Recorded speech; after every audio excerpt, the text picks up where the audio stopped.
네, 우리 가지고 계신 성경책 마가복음 8장 27절부터 32절의 말씀을 좀 같이 읽도록 하겠습니다. 마가복음 8장 27절부터 32절까지의 말씀입니다. 네, 찾으셨으면 함께 읽겠습니다. 시작. 예수와 제자들이 빌립보 가이사랴 여러 마을로 나가실새 길에서 제자들에게 물어 이르시되 사람들이 나를 누구라고 하느냐? 제자들이 여짜와 이르되 침례 요한이라 하고 더러는 엘리야 더러는 선지자 중에 하나라 하나이다. 또 물으시되 너희는 나를 누구라 하느냐? 베드로가 대답하여 이르되 주는 그리스도 신이이다 하매 이에 자기의 일을 아무에게도 말하지 말라 경고하시고 인자가 많은 고난을 받고 장로들과 대제사장과 서기관들에게 버림받아 죽임을 당하고 사흘 만에 살아나야 할 것을 비로소 그들에게 가르치시되 드러내 놓고 이 말씀을 하시니 베드로가 예수를 붙잡고 항변하매. 아멘. 감사합니다. 마가복음 8장은 지난주에 잠깐 소개해드렸던 것처럼요, 이제 이 마가복음을 크게 세 부분으로 나눈다고 본다면 첫 번째 막이 끝나는 그 부분이고요, 또 클라이막스이기도 합니다. 그리고 이제 8장 후반부부터서는 제자들이 예수님의 실체에 대해서 깨달아가는 겁니다. 이게 좀 중요한 부분입니다. 예수님이 뭐라고 이야기하냐면요, 이런 이야기를 하시는 거예요. 나는 왕인데 십자가로 갈 거야. 왕인데 뚱딴지같이 거기 가서 죽겠다는 이야기를 합니다. 그리고 더 중요한 건 뭐냐면 앞으로도 이제 한 3번의 대화니까 2대화가 더 남았죠. 그 2대화에 계속 반복되는 이야기가 나를 따르려면 너희도 십자가를 져야 한다는 이야기로, 십자가로 가야 한다는 이야기로 계속 반복해서 하십니다. 자, 그러면 이 2가지에 대한 이야기를 어떻게 하는지 좀 보시기 쉽도록 그림을 좀 잘라 와봤습니다. 쉽게 얘기하면 마가복음 8장 후반부부터서 10장까지는 예수님이 메시아라는 것, 그게 어떤 의미인가 이 이야기를 하고 있습니다. 특별히 예수님이 예루살렘으로 향해 가는 그 노정에서 제자들과의 대화를 통해 알 수 있는 거죠. 너무나 잘 아시는 것처럼 베드로는 그 대답을 이렇게 합니다. 아마 제자들도 똑같은 마음 아니었을까요? 메시아라는 표현을 합니다. 이것을 그리스말로 바꾸면 크리스토스, 그리스도가 되게 됩니다. 그런데 이 크리스토스라고 하는 말, 그리스도라고 하는 말이요, 그냥 단순한 왕이 아니라 그릇된 것을 바로잡는 사람, 악을 처단하고 선을 세우는 사람이라는 굉장히 멋있고 큰 뜻이 들어 있습니다. 그러니까 지금 이 베드로 같은 경우에는 예수 그리스도가 단순히 유대의 왕이 되는 게 아니라 선을 세우실 분, 나라의 질서를 잡고 새롭게 하실 분, 뭐 이런 이야기를 하는 겁니다. 그런데 예수님은 갑자기 이사야서 53장에 나오는 고난받는 종에 대한 이야기를 가지고 옵니다. 베드로가 여기 이 빨간색 부분에 있는 것처럼 메시아라고 이야기할 때 예수님 같은 경우에는 여기에 나오는 고난받는 종에 대한 이야기를 하십니다. 여러분, 이 기름 부음을 받았다, 그런데 거기에 대해서 고난받는다, 이 이야기는 이스라엘 사람들에겐 굉장히 생소합니다. 왜냐하면 마가복음 8장에 나오는 것처럼 인자가 많은 고난을 받는다라고 했을 때 이게 맞지 않는 말입니다. 여러분이 알고 계시는 것처럼 인자는 사람의 아들입니다. 그런데 이 사람의 아들을 예수님에게 썼고요, 그 구약에서 인자라고 하는 표현은 뭐 여러 군데서 찾을 수 있지만 다니엘서만 하더라도 심판의 자리에 앉는 사람, 재판관이 되어서 옳게 판단하는 사람, 그리고 그런 능력 있는 하나님의 대리자, 이런 느낌입니다. 그런데 그 사람이 여기 나오는 것처럼 고난을 받는다? 이건 말도 안 되는 겁니다. 코올리게부터 들어왔던 메시아에 대한 개념을 예수님이 단 한순간에 지금 뒤집어 엎어버리는 이야기를 하고 계시는 겁니다. 그러니까 예수님 이전에 이런 이야기가 없었다는 거예요. 예수님이 메시아인데 메시아는 그냥 메시아가 아니라 고난받아야 제대로 된 메시아지, 진정한 메시아지라고 이야기를 하고 있는 겁니다. 그러니 이 베드로의 입장에서, 제자들의 입장에서는 이게 좀 받아들이기 힘듭니다. 그런데 예수님은 거기에서 끝나지 않죠. 빨간색 글씨에서 보시는 것처럼 사람들에게 버림받을 거다, 죽임을 당할 거다, 사흘 만에 살아나야 할 거다. 쉽게 얘기하면 제자들은 동의하지도 않았고 꿈꾸지도 않았지만 십자가에서 죽고 그 이외의 모든 것을 예수님은 계획하셨다는 겁니다. 그러니까 고난받아야 한다라는 이 표현에서 나오는 것처럼 예수님이 자진해서 죽을 계획을 아예 세워놓으신 거예요.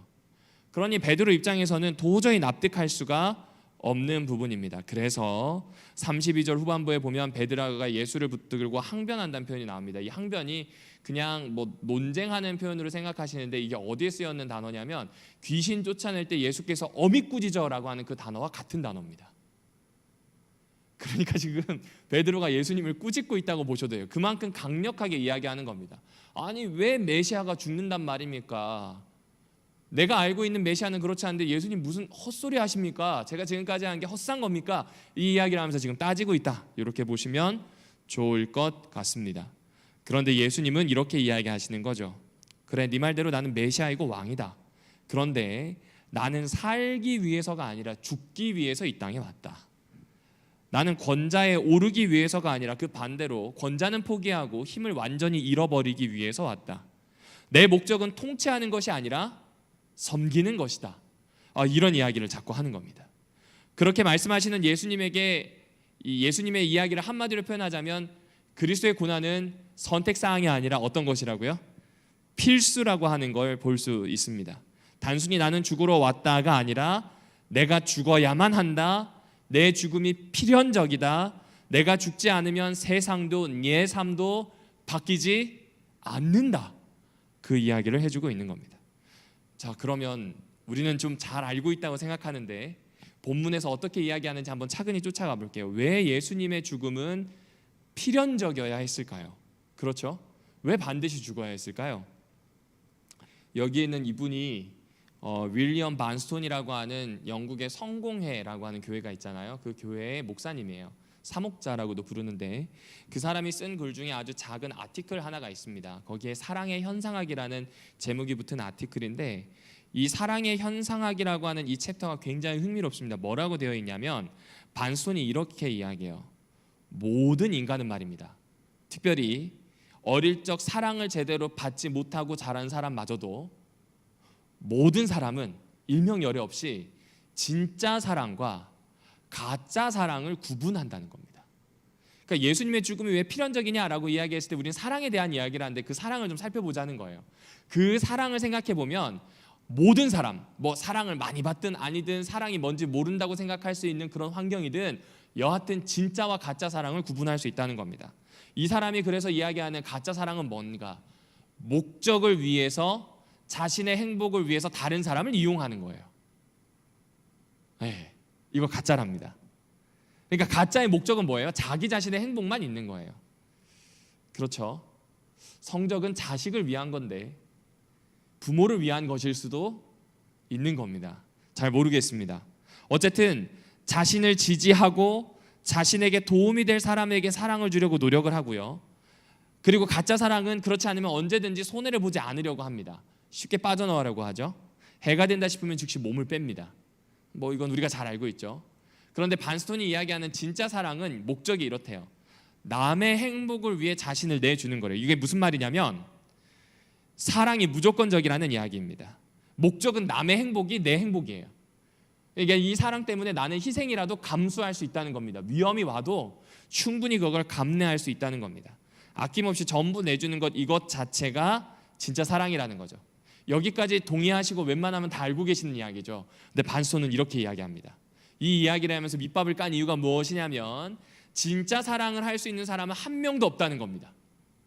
어떻게 생각하시나요? 진짜 사랑을 할 수 있는 사람은 있어요, 없어요? 네, 없습니다. 그 이유를 반스톤은 이렇게 설명합니다.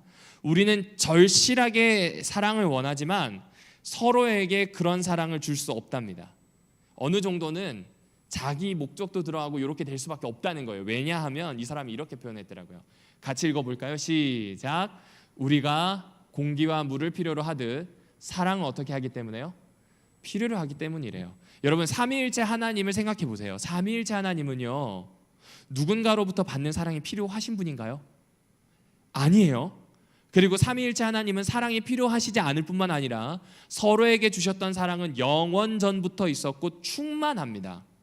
그러니까 사랑을 받기 위해서 반드시 주셔야 되는 분들이 아니라는 겁니다. 그런데 인간은 하나님과는 좀 반대되게 사랑을 받아야 하는 존재라는 겁니다. 물론 우리가 알고 있는 것처럼 개 중에 사랑하는 데 있어서 독특하게 뛰어난 사람들이 있기는 합니다. 그러나 정작 자신을 그런 사랑으로 내어주는 일에는 늘 선택이 따른다는 것이 이 반스톤의 이야기입니다. 줄지 안 줄지 선택을 누가 할 수 있어요? 내가 할 수 있어요. 그런데 그 줄지 안 줄지 선택할 때마다 너무 많이 고민하는 대상이 누군가? 사람이다. 뭐 이런 이야기를 해주고 있습니다. 그러니까 삼위일체 하나님이 아니고서야 진짜로 누군가를 위해서 주는 사랑은 어렵다 하는 이야기를 이 반스톤이라고 하는 목사님이 해주셨던 것 같아요. 한 번은 책을 읽다가 뉴욕주 리드머 교회에 있었던 한 여성 신자의 편지에 이런 내용이 있었습니다. 이 여성의 이야기를 들으면서 좀 많이 공감이 됐던 것 같아요. 여러분 이렇게 이야기합니다. 내 인생의 가장 큰 문제점은 사람들의 시선에 연연하는 거였다는 겁니다. 우리나라 말로 하면 체면이겠죠. 남들이 인정하고 좋아하지 않으면 견디지 못했다는 겁니다. 그러다가 그리스도와 관계 맺는 것이 얼마나 중요한지 처음으로 깨닫게 되자 이 사람은 이렇게 얘기합니다. 그분의 사랑 덕분에 남들의 말과 행동 하나하나에 감정이 요동치지 않게 되었지. 그분의 사랑 덕분에 내 친구와 가족을 있는 그대로 사랑하고, 이 부분이 너무 마음에 들었어요.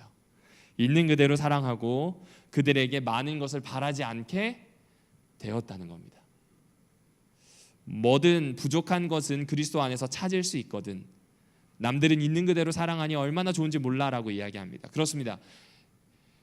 생애의 빛 혹은 정로의 계단이라고 하는 책에서 나오는 것처럼 채워야 합니다. 하나님의 사랑이라고 하는 그 챕터를 보게 되면 인간은 필연적으로 채워야 해요. 채우지 않고는 나오지 않아요. 그게 인간입니다. 그래서 진짜 사랑이 어려운데 예수님의 사랑이 그 속에 들어가게 되면 더 이상 다른 사람의 관심이나 호의나 그들의 돌봄 뭐 이런 거에 대해서 큰 연연을 하지 않는다는 겁니다. 그와 상관없이 내어줄 건 내어주고 사랑할 건 더 사랑할 수 있어서 자유로워지는 것에 대해서 이야기하고 있습니다. 여러분 왜 하나님은 우리를 필요로 하시는 분이 아니잖아요. 그럼에도 불구하고 우리를 창조하고서 타락이 시작된 다음에 우리를 구원하기 위해서 그 값비싼 대가를 치르셨을까요? 사랑 때문이에요. 사랑 때문이에요. 진짜 사랑을 하시는 분이기 때문에 내어주셨다는 이야기를 하고 있는 겁니다. 그러니까 오늘 이 예수께서 왜 필연적으로 돌아가셔야 되는가? 이거는 사랑에 대한 이야기로 시작을 해볼 수 있는 것 같아요. 근데 여기까지는요 모든 종교가 하는 얘기입니다.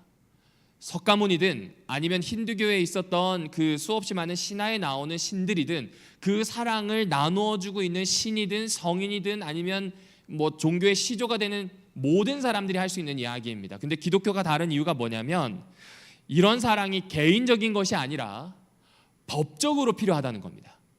법의 이야기를 하려는 게 아니라 이 법적이라는 건 모든 사람들에게 요구되는 것, 모든 공동체에게 필요한 것이라는 얘기입니다. 빚을 생각하시면 쉽습니다. 누군가 나에게 잘못을 저지르면요 그 사람은 나에게 갚아야 될 빚이 생기는 겁니다. 여러분 한번 친구가 놀러 왔다고 해볼게요. 친구가 이 봄맞이 대청소를 도와주려고 놀러 왔다가 거미줄을 친다고 막 이렇게 빗자루질을 하다가 형광등을 깨버렸습니다. 그렇죠? 우리는 이때 두 가지 행동을 취할 수 있습니다. 누구야? 10만 원 이렇게 얘기할 수 있어요. 그렇죠? 안전기부터 시작해서 다 막살이 났으니 10만 원. 그런데 또 이렇게 얘기할 수 있죠.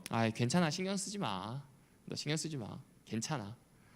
이렇게 얘기할 수 있습니다. 그렇게 되면 비용은 누가 지불하나요? 친구가 지불하나요? 내가 지불하나요? 그렇죠. 내가 지불하죠. 돈이 없으면 어떻게 살면 됩니다. 그러니까 그렇게 살기 싫다면 또 친구에게 비용을 달라고 하면 되는 겁니다. 어떻게 보면 우리는 신용사회 안에서 사는 겁니다. 신용사회의 기본은 빚이에요. 빚을 어떻게 하느냐가 중요한 겁니다. 근데 이 논리가요 단순히 경제적인 것에만 있는 게 아닙니다. 잘 생각해 보시면 남에게 기회나 행복이나 평판 같은 것을 빼앗는 것 빚이 됩니다. 정의를 어겨도 빚이 되고요. 가지고 있는 규범을 어기거나 아니면 내 가지고 있는 일말의 양심을 어기는 것 굉장히 큰 빚이 됩니다. 그렇죠? 그러면 빚을 지게 된다면 우리는 둘 중 하나를 선택하게 해야 돼요. 빚을 갚거나 혹은 누군가 나에게 빚을 졌다면 그 사람을 갚게 만들거나 탕감해 주거나 둘 중 하나인 것 같아요. 그런데 우리는 잘 알고 있죠. 너무 화가 나서 복수하고 싶어서 내가 가지고 있는 소중한 기회든 무엇이든 빼앗아간 그것이 너무나 싫어서 그 빚을 갚으라고 그 사람을 독촉할 수 있습니다. 상대방의 기회를 빼앗거나 평판을 무너뜨려 버릴 수 있습니다. 상대방이 무너지는 걸 보면서 분을 풀 수는 있을 것 같아요. 그런데 우리는 선언적으로 알잖아요. 사실 그렇게 하다 보면 피해자가 가해자로 변하는 건 생각보다 긴 시간이 필요하지 않습니다. 안갚음을 하다 보면 점점 냉혹하고 차가운 사람으로 변해갈 가능성이 크기 때문에 그렇습니다. 그러다 보면 원하지 않지만 내 삶에서 악이 이길 때가 있습니다. 자, 그렇다면 도대체 어떻게 해야 될까요? 어떻게 해야 될까요? 다른 선택사항은 용서입니다. 그런데 용서가 쉽나요? 어렵나요? 어렵습니다. 제가 중학교 1학년 때로 기억합니다. 중학교 1학년 때인데 제가 따돌림을 당했어요. 근데 그 따돌림이 기숙사 생활이었기 때문에 너무 힘들었어요. 근데 알고 봤더니 동향 친구가 절 따돌린 거예요. 또 따돌린 이유가 뭐냐면 학교에 있는 소문이 학부모들에게 가잖아요. 뭐 누가 어떻게 잘했다 안 했다가 아니라 엄마로부터 내 이름이 나오는 것 자체가 스트레스였던 거예요. 그래서 제 이름이 나오는 게 스트레스여서 저를 따돌렸던 겁니다. 아주 집요하게 따돌렸어요. 정말 그때를 생각하면 지금도 사실 머리가 살짝 씁니다. 그런데 한 1년 반 정도 흐르고 그렇게 시작된 걸 알았어요. 알게 됩니다. 그리고 그 친구도 저에게 저기를 이렇게 노골적으로 드러냈어요. 근데 희한하게 그때 제 손에 성경책이 들려있어서 괜찮았던 것 같습니다. 성경책에서 나왔던 게 뭐냐면 지는 게 이기는 것이다라는 표현을 구약 어딘가에서 찾았던 것 같아요. 그래서 그때 그냥 가만히 두기로 합니다. 부모님한테 얘기하지도 않고 가만히 둬봤어요. 가만히 둬봤더니 점점 상대의 평판이 무너지는 게 보이더라고요. 그리고 가만히 뒀더니 제 평판이 다시 회복되는 겁니다. 물론 이제 한번 찍혀 있기 때문에 쉽지가 않습니다. 선배로부터든 동급생으로부터든 그 인정을 다시 찾는 일은 되게 어렵더라고요. 그리고 영남은요, 영남은 정말 강력합니다. 이 끼리끼리의 문화가. 근데 그 안에서 그 시간을 보내면서 얼마나 분노가 치밀었는지 모릅니다. 용서가 될까요? 용서가 안 돼요. 근데 하나 때문에 참았어요. 지는 것이 이기는 것이라는 걸 배우고 싶었어요. 시간이 흐르게 되니까 저절로 용서가 되던 것 같았습니다. 여러분은 어떠신가요? 이거는 그냥 어렸을 때 있었던 저의 이야기이긴 합니다. 그리고 이것이 목숨을 잃었다거나 제 인생의 대부분을 잃었다는 큰 일은 아닙니다. 그래서였는지 모르겠다는 어떤 강도에 대한 생각도 듭니다. 강도가 강했다면 용서가 쉽지 않았겠죠. 그런데 잘 생각해 보면 용서라고 하는 것이 하나의 가능성을 주는 것 같아요.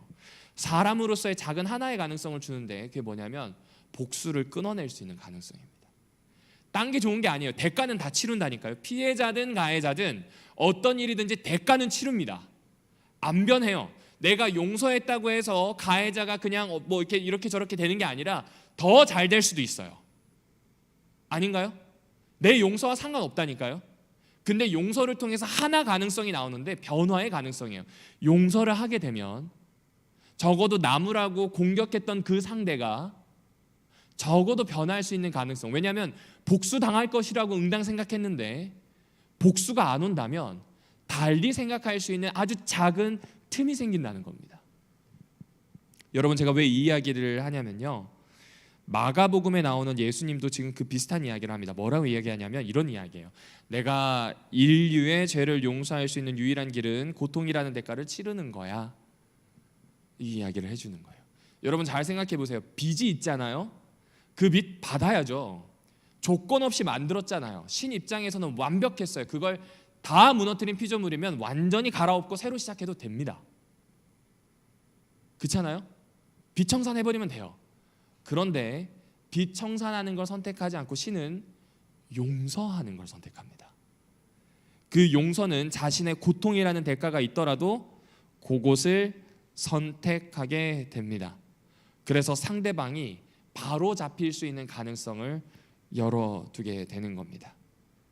인자가 많은 고난을 받고 죽임을 당하고 3일 만에 살아나야 한다. 이 말은 다른 말로 하면 내가 고난을 받아야만 한다라는 이야기를 하는 겁니다.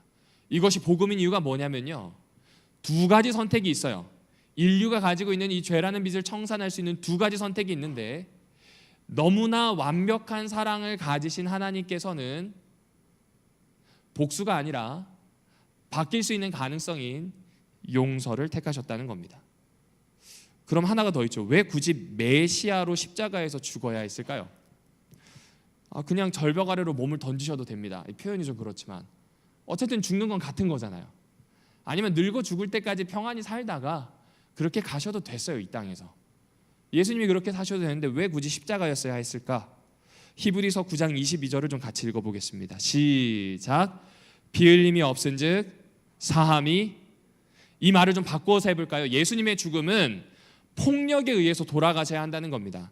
여기서 나오는 이 피는요, 어떤 기적적인 현상에 대한 이야기를 하는 게 아니에요. 성경 구약에서 나오는 웬만한 피는요, 자연적인 죽음이 아니라 어떤 사고나 유고가 생기는 것에 대한 이야기를 하는 겁니다. 그러니까 예수 그리스도의 죽음은 가장 값비싼 대가를 치렀다는 거예요. 왜냐하면 목숨은요, 이 세상에서 치를 수 있는 가장 비싼 대가입니다. 예수님의 목숨을 내어놓아야만 죄의 빚이 청산이 될 수 있습니다. 하지만 예수님의 죽음은 단순히 빚청산이 아니라는 거예요.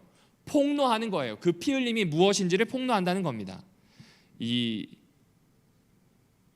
제임스 R. 에드워즈라고 하는 이 목사님이 자기가 쓴 이 마가복음에 의하여라고 하는 책이 마가복음으로 번역이 됐거든요. 거기에 이런 이야기를 해놨더라고요. 예수님의 순환에 대한 예언은 거대한 아이러니를 숨기고 있다. 사실 인자의 고난과 죽음은 사람들의 예상처럼 불경하고 악한 사람의 손에 의해서 일어난 게 아니라는 거죠. 여기 보실까요? 장로들과 대제사장들과 서기관, 이 목사님은 여기에 하나를 더 플러스합니다. 밑에 보이시나요? 로마 법정이라고 하는 이야기를 합니다.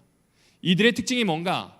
이방인이고 유대인인 이들의 차이점 중에 여러 가지가 있지만 굳이 하나의 공통점을 찾자면 겉으로는 정의를 추구하지만 뒤로는 예수님께 죄를 뒤집어 씌워서 불의를 자행했다는 겁니다.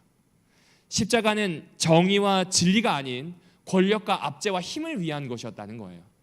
예수님의 돌아가심은요, 단순히 우리에게 사랑을 보여주시고 용서를 보여주시고 새 삶을 살게 하는 것, 그것도 있지만 플러스 하나 더 있다면 세상의 모습을 적나라하게 우리 앞에 폭로하는 겁니다.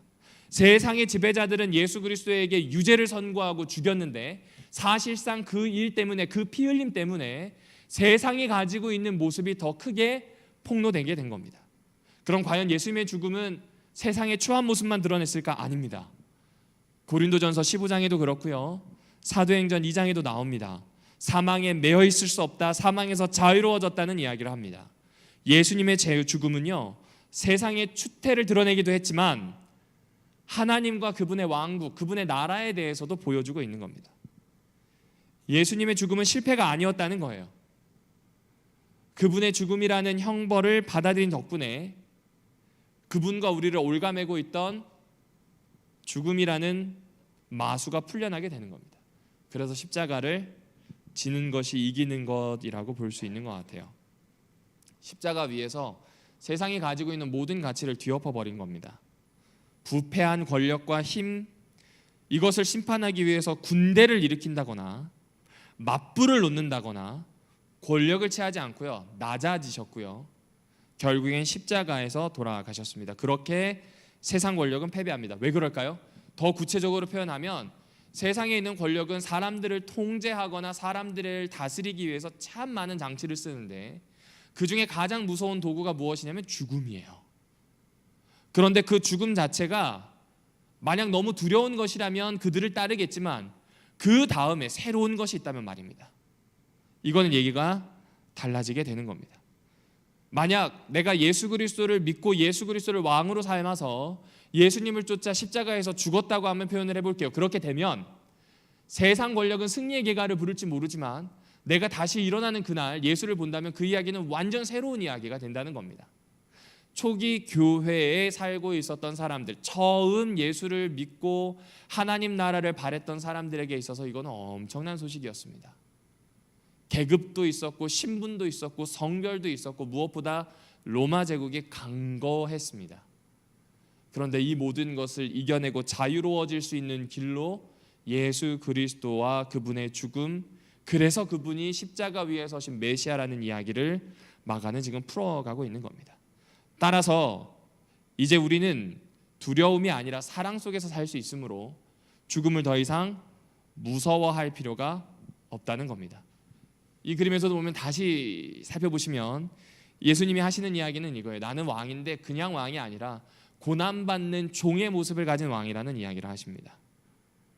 너희가 상상하는 왕은 아니래요. 베드로가 상상했던 왕도 아니에요. 나는 죽어야만 하는 왕이라는 이야기를 해주고 있습니다. 마가는 이걸 이렇게 표현합니다. 노란색 글씨만 제가 읽어드리겠습니다.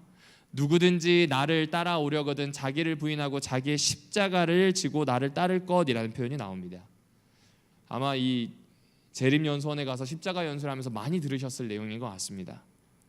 그런데 이 내용을 그냥 본문에 있는 그대로 읽어나가 보기로 했습니다. 바로 밑에 보시면 누구든지 자기 목숨을 구원하고자 하면 잃을 것이요 라는 표현이 나와요. 자기를 부인한다는 것은 자기 목숨을 구원하고자 하는 것이 아니라 자기 목숨을 내어주는 것에 대한 이야기입니다. 이 목숨이라고 하는 걸 봤더니 푸시케더라고요. 일반적으로 신약에서 사용하는 실제로 목에 붙어있는 목숨이 아니라 푸시케라고 하는 의미심장한 단어를 씁니다. 이 푸시케는 나중에 이 사이컬러지, 심리학의 원형이 되게 됩니다. 그래서 그리스 용례를 보게 되면 꽤 많은 곳에서 이렇게 나옵니다. 정체성, 개성, 그 사람의 존재, 이런 것으로 푸시케를 씁니다. 그럼 이 말은 자기를 부인하는 것, 자기 목숨을 버리는 것이니 내 개성은 완전히 말살하고, 혹은 내가 가지고 있는 정체성은 완전히 버리고, 그리고 이제 죽으라는 이야기인가 이렇게 받아들일 수도 있습니다. 그런데 여기에 보시면 그 앞에 나오는 표현이, 자기 목숨 앞에 나오는 표현이 의미 있습니다. 같이 읽어보실까요? 시작. 사람이 만일 온 천하를 얻고도 자기 목숨을 잃으면 무엇이? 그렇죠. 앞에 나오는 건 온 천하를 얻는 겁니다. 얻는 것과 구별되는 것, 그것이 뭐냐면 자기 목숨을 잃는 것. 그러니까 이것이 동치로 지금 되어 있어요. 같은 값이에요. 이건 무슨 이야기인가? 우리가 가지고 있는 삶에서 잘 생각해 보면 전통적으로 사람이 살 때 쓸모 있는 사람, 괜찮은 사람이라고 하는 것은 존경과 가문의 유산과 자식이 있을 때, 과거에는 그랬죠. 그게 있으면 쓸모 있는 사람이에요. 그런데 그게 없으면 보잘것없는 사람이 됩니다. 오늘날은 많이 개인주의적으로 바뀌었죠. 1번이 돈입니다. 두 번째가 명예고요. 그리고 만약 이런 지위나 이런 것이 없으면 헛산 겁니다. 하나같이 성과가 전부라고 이야기합니다. 천하를 얻는 것이 자기 목숨이라고 생각하는 거예요. 그런데 온 세상에 있는 걸 다 얻어도 하나 해결 안 되는 게 있는데 공허입니다. 이 안에 있는 이게 해결이 안 됩니다. 이건 감정적인 문제가 아니라 이 안에 있는 게 해결이 안 됩니다. 존재 깊은 곳에 묻어있는 이것이 어떻게 해결이 안 되는 겁니다. 단순히 자기 십자가를 지라는 건 내가 가지고 있는 모든 걸 부인하라는 단순한 의미가 아니에요. 자기가 지금까지 무언가 얻어서 나라고 생각했던 것, 나의 무엇됨에 대한 것들을 밀어내라는 이야기입니다.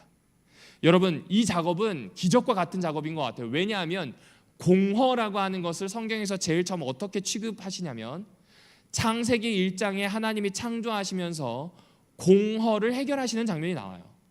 창조할 때 인간이 할 수 없는 것 중에 하나가 무엇인가, 공허를 해결하는 것을 하나님은 이 안에 생명을 채우시고 틀을 만드시고 넣어가시면서 해결해내셨습니다. 재창조도 마찬가지 아닐까요? 새로운 존재로 사람을 바꿔갈 때 이 안에서 해결 안 되는 공허, 이걸 해결하기 위해서는 하나님께서 움직이시는 겁니다. 어떻게 움직이실까요? 무언가 얻고 무언가 가져야 하는 것이 아니라 하나님과 대면하는 것으로 해결하도록 만드실 겁니다. 어쩌면 공허하다는 것은 하나님이 필요하다는 신호가 아닐까요? 그러면 이것도 생각해 볼 수 있습니다. 예수님은 지금 굉장히 파격적인 일을 하시는 거예요. 어떤 일을 하시는 건가? 뭐 안 얻어도 된다, 뭐 안 쌓아도 된다, 나와 있자, 이 이야기를 하시는 거니까요. 또 좀 더 쉬운 예를 들어볼까요? 내가 많이 잘못했어, 난 참 부도덕하구나, 그러니까 이제 교회에 가서 도덕적이고 훌륭한 사람이 되어야겠어. 좋은 이야기인 것 같은데 조금만 더 생각해 보면 교회 생활을 열심히 해서 삶의 의미를 찾으려는 시도입니다. 나쁘다는 게 아니라 성과 중심적인 사고가 안 들어갈 수 없다는 걸 말씀드리는 겁니다. 그런데 예수님은 이렇게 얘기하시죠. 성과에서 존재의 의미를 찾으려는 것 그만둬도 괜찮다. 전혀 새로운 방식을 알려주마. 낡은 정체성은 내던지고 나와 복음 안에서 삶의 의미를 좀 찾아보자라는 이야기를 합니다. C.S. 루이스는 이렇게 이야기합니다.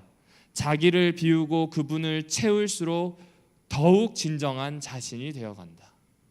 다시 읽을게요. 자기를 비우고 그분을 채울수록 더욱 진정한 자신이 되어간다.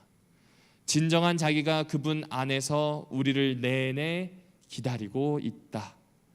그분을 거부하고 자기 마음대로 살려고 할수록 자신의 전통, 태생, 환경, 육체적인 욕망의 지배를 받는다. 사실 내가 자랑스럽게 나 자신이라고 부르는 것은 내가 출발시키지도 않았고 멈출 수도 없는 사건의 열차들이 모여있는 집결지이다. 내 소망이라고 부르는 것은 내 육체 기관들이 일으키거나 남들의 생각을 통해 주입된 욕망에 불과하다. 그리스도께 나아가 나 자신을 내려놓을 때 비로소 진정한 자신을 얻는다. 그럼에도 새로운 자신을 위해 그리스도께 나아가지는 말아야 한다. 자신을 위하는 마음을 품고 있는 한 전혀 그분께 나아간 것이 아니다. 요약을 해보면 이렇습니다. 예수께 나가서 새로운 자신을 찾겠다, 새로운 삶을 살겠다, 좋다는 거예요. 근데 종착지가 예수가 아닌 게 문제라는 거예요. 중간이었으면 괜찮은데 종착지에 나 자신이 있기 때문에 아니라는 겁니다. 그거 버려두고 목적 자체를 예수에 두고 나아가자고 이야기를 하고 있는 겁니다. 새로운 자신을 얻기 위한 그 목적이 예수라면 오케이인 겁니다. 예수를 진정으로 얻는다면 새로운 자신은 덤으로 따라오게 됩니다. 이게 자기 십자가를 지는 겁니다. 자기 십자가를 진다는 것은 자신의 목적과 계획과 삶에 대해서 죽는다는 이야기. 이건 막연한 포기가 아닙니다. 모든 목적을 예수에게 두는 겁니다. 그런 삶을 고민하고 선택하는 것이 자기 십자가를 지는 것. 지금 마가는 그 이야기를 우리에게 들려주고 있는 겁니다. 이걸 좀 더 쉽게 표현해 볼까요? 예수를 수단으로 삼으려고 하는 어떠한 시도나 풍조를 거부하는 겁니다. 거래를 위한 수단으로서의 예수가 아니라 그분 자체가 목적인 거예요. 내 돈을 다 잃어도, 내 모든 걸 다 잃어도, 내 모든 것이 거기에 들어가 있어도 하나도 아깝지 않은 게 누구냐면 예수. 이것이 마가가 이야기하는 제자도입니다. 사랑하는 우리 오남교회 성도 여러분들이시여, 포기를 가르치는 메시아라고 제가 적었습니다. 왜 포기를 가르칠까요? 살 길이 거기 있기 때문에 그렇습니다. 자기를 포기한다는 것이 그냥 막연하게 나를 포기하는 게 아니라 예수를 수단으로 삼으려고 하는 모든 것들로부터 물러나게 하는 겁니다. 메시아가 왜 메시아인가? 내가 가지고 있는 삶의 문제의 가장 큰 부분인 내 존재의 공허를 해결하시는 분이기 때문에 그래요. 메시아가 왜 메시아인가? 내가 가지고 있는 이 죄의 빚을 완벽하게 해결할 수 있는 용서라는 새로운 가능성을 여신 분이기 때문에 그렇다는 겁니다. 따라서 우리가 해야 하는 것은 다른 것이 아닙니다. 마가복음 10장 45절에 나오는 것처럼 인자가 온 것은 섬김을 받으려 함이 아니라 도리어 섬기려 하고 자기 목숨을 많은 사람의 대속물로 주려 함이라는 표현이 나옵니다. 이제 예수께서는 자기가 십자가를 지셨던 것처럼 우리도 우리 자신의 십자가를 지고 쫓아오기를 요청하고 계시는 겁니다. 이게 바로 예루살렘으로 가는 노정의 대표적으로 나오는 마가의 메시지이기도 합니다. 오늘 이 메시지를 품고 기도해 보시면 어떻겠습니까? 주기도문의 기도가 딱 그렇더라고요. 오늘 나를 위해서 해주시고의 기도가 아니라 그분 자체가 목적이 되는 기도가 오늘 이 시간부터 시작되면 좋겠습니다. 오늘 이후로 내가 선택하는 작은 선택 하나하나가 맞습니다. 어려워요. 어렵지만 예수를 수단으로 삼으려는 것이 아니라 예수님을 그분 자체를 두고 그분을 목적으로 삼는 선택으로 방향성을 신압으로 조금씩 조절하게 되었으면 좋겠습니다.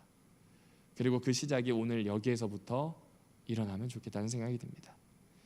22년 갈무리도 예수 안으로, 새로운 시작도 예수 안으로 그 결심을 하는 귀한 시간이 되기를 바라며 말씀을 드리도록 하겠습니다.